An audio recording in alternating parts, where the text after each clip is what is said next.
Funds approved for National Critical Minerals Mission 16,300 crore. The government on Wednesday approved 16,300 crore on National Critical Minerals Mission to promote the exploration of critical minerals within the country and at offshore locations. Number of suicides among school pupils in Japan 527. Cash seized by Delhi police ahead of assembly elections 1.87 crore. The growth of Spanish economy in 2024 3.2%. And number of people killed in South Sudan plane crash. A plane carrying 21 passengers and crew in South Sudan Unity State has crashed, killing 18 people. United Nations Radio Miraya reported. The plane has departed from an oil field in the northern state when it crashed, according to Radio Miraya. How can the budget arrest growth decline? How did the period from 2004 to 2011 have a consistent high growth rate accompanied by a reduction in absolute poverty? Does the nature of fiscal expenditure also matter when it comes to private consumption?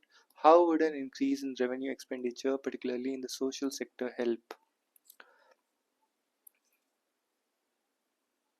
How did the period from 2004 to 2011 have a consistent high growth rate accompanied by a reduction in absolute poverty? Does the nature of fiscal expenditure also matter when it comes to private consumption? How does increase in revenue expenditure, particularly in the social sector, help? The Indian economy is going through a rough patch, as was evident from the recently released provisional estimates of its GDP. The underlying growth rate is lower than what was expected and estimated by government earlier. What is surprising is that, noted in the last economic survey, the slowdown is despite the rising capital expenditure in various budgets under this regime.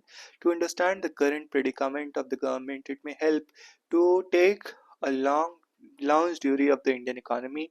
In particular, we focus on private consumption since that is the ultimate driver of the domestic market. We divide the post-reform period into three parts: 1991 to 2004, 2004 to 2011, and 2011 to 23. The period from 2004 to 11 stands out as one with sustained high growth rate accompanied by reduction in absolute poverty. This period sustained high growth rate accompanied by reduction in absolute poverty. This period also saw some revival in state interventions in welfare through right-based legislations, as well as new national schemes.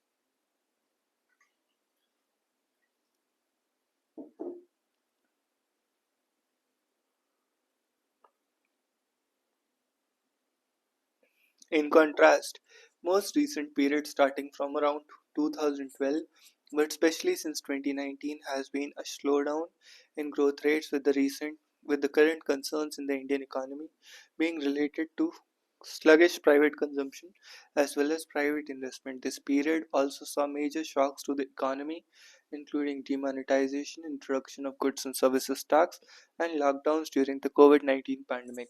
Chart 1 shows the rate of growth of GDP and private consumption over these three periods. We get inverted U-shaped growth curves in both. What explains the high growth then and the slow slowdown now? Something unique happened during the high growth phase of 2004 to 2011.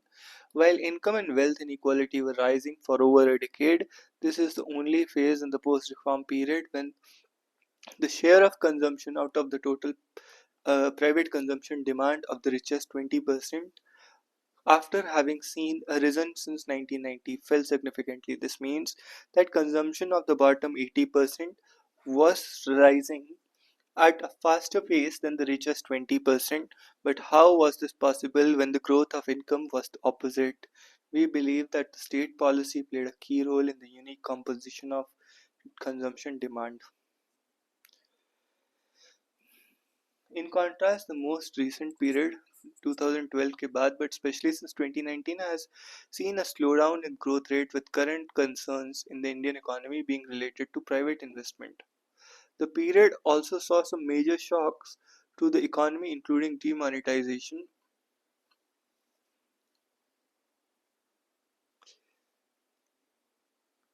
Introduction of goods and services tax.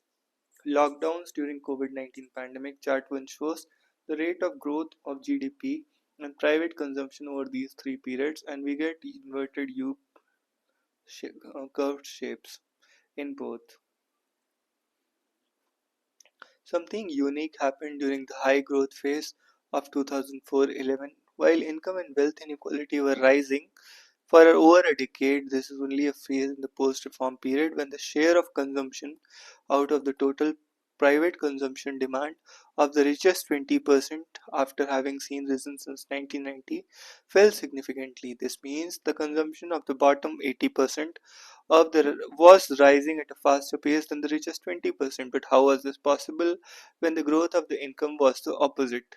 We believe that the state policy played a key role in the unique composition of consumption demand.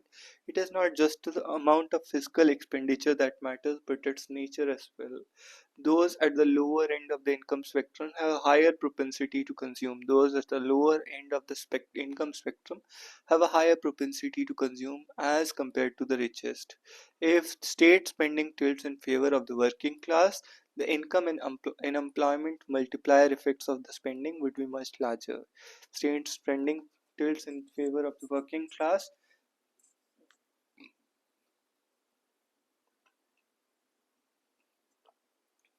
The income and unemployment multipliers of such spending would be much larger. To understand this point, let us consider a hypothetical scenario when the government has a choice of spending 100 on capital expenditure in commissioning a large-scale dam nuclear project, or B, providing it as a National Rural Employment Guarantee Act wages or pensions to the elderly. Let us, for simplicity, assume all wages are consumed and all profits saved. Under choice A, only a part of 100 is received as wages, which increases workers' consumption by that amount. That increase in demand, say food and clothes, generally income for those employed in producing these commodities, and this process, what economists call as a multiplier effect, goes on. In contrast, in choice B, the entire 100 is received as wages, which leads to a larger base on which income and employment multiplier works. Additionally, in choice A, there is a likelihood of greater leakage of demand to the rest of the world in the form of higher imports of such a capital expenditure.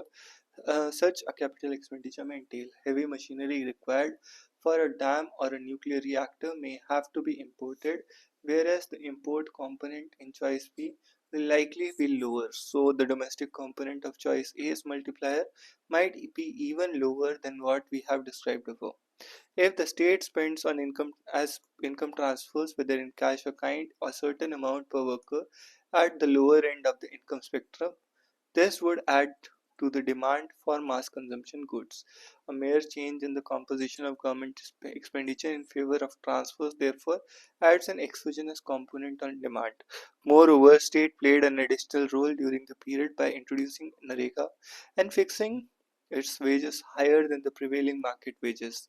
This generated additional jobs as well as set a floor wage for rural wages. This rise in rural wages pushed up wages for casual unskilled workers.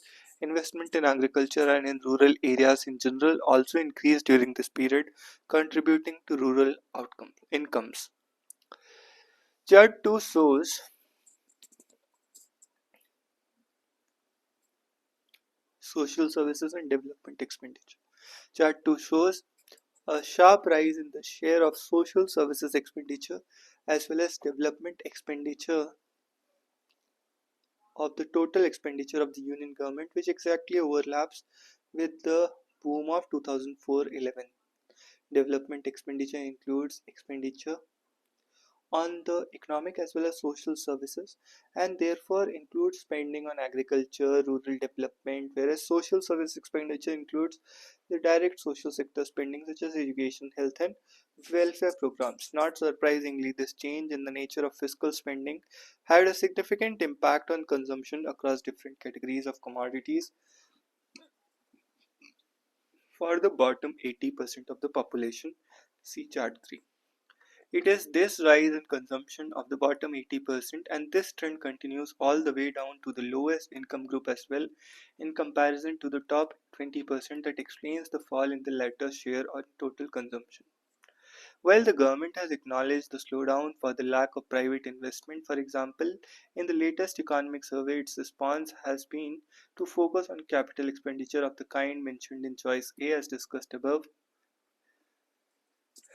While the government has acknowledged slowdown and the lack of private investment, for example, in the latest economic survey, its response has been to focus on capital expenditure of the kind mentioned in choice A as discussed.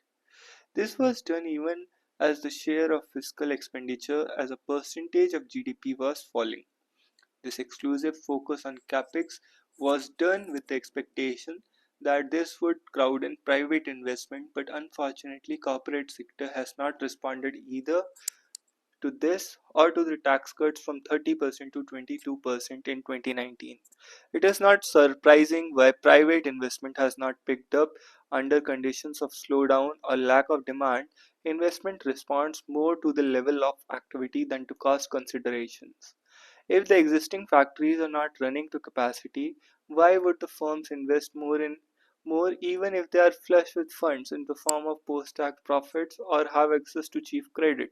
It won't be an exaggeration to argue therefore an increase in capex, especially of a capital using variety, is neither a necessity nor a sufficient condition for revival of the economy.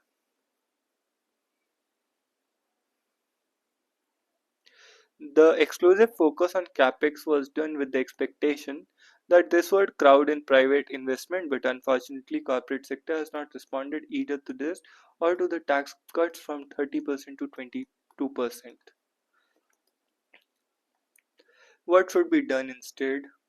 An increase in revenue expenditure, particularly in the social sector, would result in virtuous cycle of higher income for the workers and therefore higher income and employment multiplier, which may kickstart private investment as well. Capital expenditure too must be focused on labor-intensive projects that have a higher multiplier. The experience of 2004 to 11 is particularly telling in this regard. What is required, therefore, is two-pronged strategy. Fiscal expenditure as a share of GDP has to rise. Fiscal expenditure as a share of GDP has to rise, and within that share, the share of revenue expenditure needs to rise. In other words, a complete reversal in the trend shown in chart 4. It remains to be seen on February 1 whether the priority of the government is to placate the markets by keeping such expenses low or to improve the living conditions of the working people of this country to reverse the slowdown.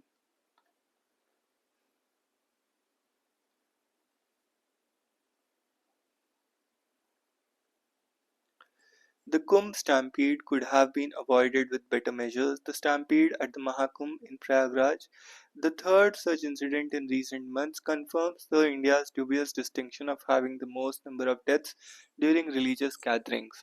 While the day's development have not yielded conclusive returns, reasons for the stampede that happened in the early hours of January 29 initial investigations suggest an uncontrolled surge of devotees at the bathing ghats. The Uttar Pradesh government has estimated that 100 million people would have their holy dips on Mani Amavasya, the auspicious occasion which fell on January 29. According to government estimates, more than third of those who were expected had performed the ritual early. 36 million people by 10 a.m. despite temporary closures of the roads leading to Prayagraj after the stampede. These measures of regulating traffic into the city could have been proactively implemented, ensuring steady and manageable stream of devotees as the government was well aware of the surge of the number. The focus, unsurprisingly, is again on the lack of crowd management and the prioritization of VIP visitors over the common man. What have been even more alarming was the state government's delay in formally announcing the fatalities and those injured, 30 dead and over 60 injured, deviating from the established protocols of transparency during disasters. It is reminiscent of the opacity of Chief Minister Yogi and his government after the widespread deaths during the second COVID-19 wave, the scale of which was evident when horrific images of bodies floating in the Ganga emerged. This is the sixth stampede in one of the kumbhs in the past 70 years, an event that takes place every 3 years at one of the four holy sites for Hindus, at Prayagraj, Haridwar, Nashik, and Ujjain. While the reasons for each stampede has been different, they still point to either a lack of fire safety, crowd management, and VIPs disruptions or creaking infrastructure. They also indicate a post facto treatment of the cause and disregard for holistic planning. The state government has been most innovative in managing a 45-day long Mahakumbh with aerial surveillance and a tracking of mobile movement to monitor people. It is also an unprecedented achievement to even attempt to handle a population, although transitionary, that is twice that of Uttar Pradesh's between January 13 and February 26 when the Mahakumbh ends.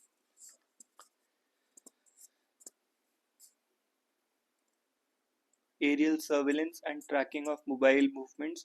Aerial surveillance and tracking of mobile movements to monitor people. The Hindu had reported on the arrangements for the 65-kilometer temporary district around the Triveni Sangam, but the confluence itself is only about a kilometer in diameter, requiring constant vigil and steady crowd management. MG and REGS should not be let down by funding issues and wage delays. The efficacy of welfare programs is directly proportional to the enthusiasm of the government implementing it. The MG Narega will soon be completing 20 years of its implementation. The fact that it has not only survived but also thrived under two regimes across multiple terms suggests its utility and popularity among the rural poor. Though under the National Democratic Alliance, the scheme has acquired a status of being an unwanted necessity after being initially a someone else's baby, but as the COVID-19 pandemic showed, MG Narega was a necessity and vital in terms of sustenance. It provided to both rural workers and migrant labor returning to their rural homes after the lockdowns were announced, and it is fair to say it is now seen as unwanted as allocations in percentage terms of consecutive budgets have reduced substantially since the pandemic from 3.2% to 1.78%. Besides, despite the fact that the scheme is deemed demand driven, inevitably leading to the allocation of additional funds beyond the budgeted expenditure. No extra allocation for MGNREGS has been made this financial year, even as wages have been delayed, and due to this, demand also suppressed artificially. Reportedly, Rural Development Ministry was short of 4,300 crore for the wages, and Centre has the liability of 5,000 crore against its share for material component of the works to be done under the scheme. There are other issues with MGNREGS implementation that require attention: the need to adjust wages to inflation and the issues concerning the seeding of job cards with the Aadhaar-based payment system, among others. But the core of the scheme remains the adequacy of allocations made for it by the center. By pruning funds, the purpose of providing demand-driven employment is underserved, and it is unfair to rural workers across the country who have used the scheme to augment their income, especially in the agricultural off seasons. There has been much academic study detailing the fruits of the scheme, from helping the destitute to creating village assets such as irrigation canals, rural roads, water conservation facilities. A demand driven exercise such as this scheme also puts disposable income in the hands of village poor and helps the rural economy. The importance of MGNREGS in a country still facing rural poverty needs no elaboration. The union government must change its attitude towards MGNREGS. A substantial allocation in the union budget that is true to the demand for the scheme would be a good start. Stampede of Mahakumbh shows that the governments have not learned any lessons from the past. We continue to have such tragedies, whether at the places of worship, festivals, or at entertainment events. The safety of pilgrims and participants cannot be treated so lightly. One is not sure about extent of scientific methods being used in the management of crowds at the Kumbh Mela. The point is that there are a number of techniques that have been tried and tested on how to survive a crowd crush stampede. One method is to fold one arms towards the body like a boxer in order to be steady and be safe from being pulled or caught. One also needs to keep moving in the direction of the crowd rather than fighting. Curling up into a ball and protecting one's neck is another method in case of fall. It might be worth screening videos of such survival techniques by projecting them on giant screens at large events. People must be educated about the importance of safety. There could be demonstrations of such techniques at large events. Only minimum dose. The Institution of Homeopaths Kerala and its General Secretary wishes to clarify that homeopathic practitioners who adhere to medical standards do not prescribe or promote the misuse of alcohol-based preparations. The article has been unfair and implies that homeopathy is responsible for public health hazards due to its alcoholic tinctures. The truth is that genuine homeopathic doctors follow the principle of minimum dosage, ensuring that medications are used strictly for therapeutic purposes without causing harm or intoxication. The issue of misuse arises primarily from quacks and unauthorized individuals. This is a matter of regulatory enforcement. Genuine homeopathic medicines, when used correctly, pose no threat to public health. So, this was it. See you in the next one.